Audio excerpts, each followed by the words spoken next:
അപ്പോൾ സെൻറ്റിന് 50 ലക്ഷം രൂപ മുതൽ 70 ലക്ഷം രൂപ വരെ, ഒരു സെൻറ്റിന് 50 ലക്ഷം രൂപ മുതൽ ഒരു 70 ലക്ഷം രൂപ വരെയുള്ള വിലയുള്ള സ്ഥലം എവിടെയാണ്? കവടിയാർ കൊട്ടാരത്തിൻ്റെ കോമ്പൗണ്ടിൻ്റെ സൈഡിൽ തന്നെ. ആരാ? നമ്മുടെ കേരള സംസ്ഥാനത്തിൻ്റെ പോലീസ് മേധാവിയായ ADGP MR അജിത് കുമാറിൻ്റെ പേരിൽ. ഇതാണ് നമ്മുടെ ഭരണപക്ഷ MLA, വേറെ ആരുമല്ല, നമ്മൾ സാധാരണക്കാരല്ല, ഭരണപക്ഷ MLA PV അൻവർ ഇന്നലെ വാർത്താ സമ്മേളനത്തിൽ ഉന്നയിച്ച ആരോപണം ഇതാണ്. അപ്പോൾ ഇത് കേട്ടിട്ട് നമ്മളിത് സത്യം പറഞ്ഞാൽ ഞാൻ ഞെട്ടിപ്പോവാണ്. ഇപ്പോൾ 22 സെൻറ്റ് സ്ഥലം ഈ പറഞ്ഞ 50 ലക്ഷം രൂപ അല്ലെങ്കിൽ 60 ലക്ഷം രൂപ എടുത്ത് മേടിക്കുക. പിന്നെ അവിടെ പണിയാൻ പോണ വീടിൻ്റെ സ്ക്വയർ ഫീറ്റ് എന്ന് പറഞ്ഞാൽ 12,000 സ്ക്വയർ ഫീറ്റ്. അപ്പോൾ മൊത്തം വരുമ്പോൾ ഒരു 20 കോടി രൂപ. ഇവിടെ സാധാരണക്കാരന് ഇവിടെ ഒരു 2 സെൻറ്റിൽ എങ്ങനെയെങ്കിലും ഒരു പെര വെച്ച് ജീവിക്കാനായിട്ട് തെണ്ടി നടക്കുന്ന ഒരു സമയത്ത് ഈ പറഞ്ഞ പുള്ളിക്ക് ഈ ജോലി, ഈ പറഞ്ഞ ADGP എന്ന് പറഞ്ഞാൽ പുള്ളിക്ക് ഒരു 2 ലക്ഷം രൂപ ശമ്പളം കാണും. ഏറ്റവും കൂടി വന്നാൽ ഒരു 2 ലക്ഷം രൂപ. ഇങ്ങനെയുള്ള ഒരാൾക്ക്, അല്ലെങ്കിൽ പുള്ളിക്ക് വേറെ വല്ല സോഴ്സുകളോ കാര്യങ്ങളോ ഉള്ളതായിട്ടൊന്നും വേറെ ആരും പറഞ്ഞിട്ടില്ല. ഇങ്ങനെ ഒരു ബിസിനസ്സോ കാര്യങ്ങളോ അല്ലെങ്കിൽ കുടുംബപരമായിട്ട് സ്വത്തുള്ളതായിട്ടൊന്നും ആരും പറഞ്ഞിട്ടില്ല. അപ്പോൾ ഇതൊക്കെ കേൾക്കുമ്പോൾ നമ്മൾ ഈ പൊതുജനങ്ങൾ നമ്മൾ നമ്മുടേതായ തിരക്കുകളും കടവും കാര്യങ്ങളും പണിയായിട്ട് ഇങ്ങനെ നടക്കുമ്പോൾ ഇതൊന്നും നമ്മളാരും ഇതൊന്നും ശ്രദ്ധിക്കണമില്ല, ഒന്നുമില്ല. ഈ നാട്ടിൽ നടക്കണമെന്ന് പറഞ്ഞാൽ നമ്മളെ കൊണ്ടൊക്കെ പണി എടുപ്പിച്ചിട്ട് ഇവന്മാർ പോലീസിലും ഈ പറഞ്ഞ രാഷ്ട്രീയത്തിലുള്ള എല്ലാ അവന്മാരും കള്ളത്തരവും ഈ ഇവന്മാരുടെ കീശ പേർപ്പിക്കാനും ഉള്ള പക്ക തെണ്ടിത്തരമാണ് നടക്കണമെന്നാണ് ഇതിൻ്റെ അകത്തു നിന്നൊക്കെ ഈ പറഞ്ഞ ഈ ആരോപണങ്ങളിലൊക്കെ നമുക്ക് ശരിക്കും തെളിഞ്ഞു വരുന്നത്.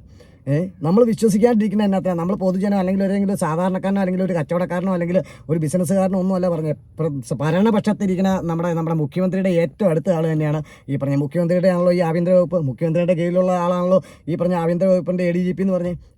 അപ്പോൾ ഈ പുള്ളിയെക്കുറിച്ച് ഇത്രമാത്രം. പിന്നെ വേറൊരാളുണ്ട്, സുജിത് ദാസ്. പുള്ളി ഇങ്ങനെ കിടന്ന് തെണ്ടണ കണ്ടു.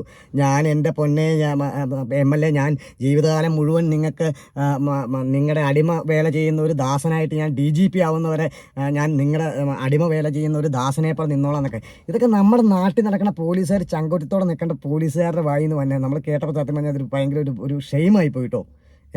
അപ്പം നമ്മൾ ഈ പൊതുജനങ്ങൾക്ക്, ഞാൻ ഈ പറഞ്ഞ താത്വികമായിട്ട് ഇതിനൊരു അവലോകനം നടത്താനൊന്നുമല്ല, നമ്മളൊരു പൊതുജനം എന്നുള്ള രീതിയിൽ ഒരു സാധാരണക്കാരൻ എന്ന് പറയുമ്പോൾ ഇതൊക്കെ കേൾക്കുമ്പോൾ നമുക്ക് ഈ പറഞ്ഞ കേൾക്കുമ്പോഴുള്ള ഒരു വികാരത്തിൻ്റെ പുറത്ത് ഞാൻ വന്ന വികാരമാണ് ഞാൻ പ്രകടിപ്പിക്കുന്നത്. അത് ഞാൻ വികാരത്തിൻ്റെ പുറത്ത് പറയണമല്ല, വികാരം ഞാൻ അങ്ങോട്ട് പ്രകടിപ്പിക്കുകയാണ്. ഇവന്മാർ നമ്മളിവിടെ ഒരു 500,000 രൂപ ഉണ്ടാക്കാൻ വേണ്ടി സാധാരണക്കാരെ ഓടിപ്പാഞ്ഞ് കിടക്കുമ്പം ഇവനൊക്കെ പോയി ഈ പറഞ്ഞ ഇവന്മാരുടെ പേരിലുള്ള കേസ് എന്നാക്കിയാണ്. ഇത് ആരുടെ പേരിൽ ഈ കേസൊക്കെ വന്നേക്കണമെന്ന് നോക്ക്. ഇത് കേസ് എന്നാന്ന് വെച്ചാൽ സ്വർണം പൊട്ടിക്കൽ, പിന്നെ കൊലപാതകം, ഉരുട്ടിക്കൊല്ലണു, പിന്നെ അത് ചെയ്യണു, പിന്നെ മയക്കുമരുന്ന് കൂട്ട്, ഈ പറഞ്ഞ എല്ലാ തെണ്ടിത്തരം. ഇവിടെ എന്തൊക്കെ തെണ്ടിത്തരം ഉണ്ടോ ഇവന്മാരെ പഠിപ്പിച്ചു കൊടുക്കണം. ഏതൊക്കെ തെണ്ടിത്തരം പിടിക്കാനാണ് ഇവിടെ ഈ പോലീസ് ട്രെയിനിങ്ങിന് കൊടുക്കണം. ഈ പോലീസിൽ ജോലിക്ക് പോകുമ്പോൾ എന്തൊക്കെ പരിപാടിക്ക് എന്തൊക്കെ തെണ്ടിത്തരത്തിനാണോ പിടിക്കാനും ഇതിനുള്ള ട്രെയിനിങ് കൊടുക്കണേ. ഈ ട്രെയിനിങ് കൊടുക്കണ എല്ലാം പഠിക്കുന്ന ഇവന്മാർ തെണ്ടിത്തരം കാണിക്കാനാണ് ഇവർ ഈ ട്രെയിനിങ് മൊത്തം ഉപയോഗിക്കുന്നത്. ഈ പഠിച്ച ട്രെയിനിങ്ങിൻ്റെ അതെല്ലാം ഇതിന് എതിരെ പ്രവർത്തിക്കാൻ ഈ പറഞ്ഞ തെണ്ടിത്തരം കാണിക്കാനായിട്ടാണ് ഇവന്മാരെല്ലാം കൂടെ കാണിക്കുന്നതെന്നാണ് ഈ പറഞ്ഞ ആരോപണങ്ങളിൽ നിന്നൊക്കെ എനിക്ക് തോന്നുന്നത്. നമ്മൾ ഇന്ന കുറ്റകൃത്യങ്ങൾക്ക് ഇന്ന പോലെ ചെയ്യാൻ പറയുമ്പം ഇവന്മാർ ഇന്ന കുറ്റകൃത്യങ്ങൾ എണ്ണി ഇവന്മാർ സ്വമേധ ചെയ്തുകൊണ്ടിരിക്കുകയാണ് നമ്മുടെ ഈ നാട്ടിലെ ഈ ഉദ്യോഗസ്ഥരും കാര്യങ്ങളെല്ലാം. നമ്മൾ പൊതുജനം ഇവിടെ കിടന്ന് നമ്മളിവിടെ ഇന്ന വരയ്ക്കുമ്പം ഇവന്മാർ 20 കോടി രൂപയ്ക്കും ഈ 70 ലക്ഷം രൂപയുടെ സ്ഥലവും 20 കോടി രൂപ മൊത്തം മുടക്കിയുള്ള പ്രൊജക്റ്റൊക്കെയാണ് പ്ലാൻ ചെയ്യുന്നത് ഒരു വീട്ടിൽ താമസിക്കുക. എന്ന് വെച്ചാൽ ഇവന്മാരുടെയൊക്കെ അപ്പനപ്പന്മാരായിട്ട് കവടിയാർ കൊട്ടാരത്തിലെ രാജാക്കന്മാരായിരുന്നല്ലോ. ഇതൊന്നും ഞാനിത് പറയാമെന്ന് പറഞ്ഞാൽ മനുഷ്യൻ്റെ സമനില തെറ്റുന്ന വാർത്തകളാണ് ദിവസം വരുന്നത്. ശരിയല്ലേ? ഞാൻ പറഞ്ഞതിൽ വല്ല തെറ്റുണ്ടോ?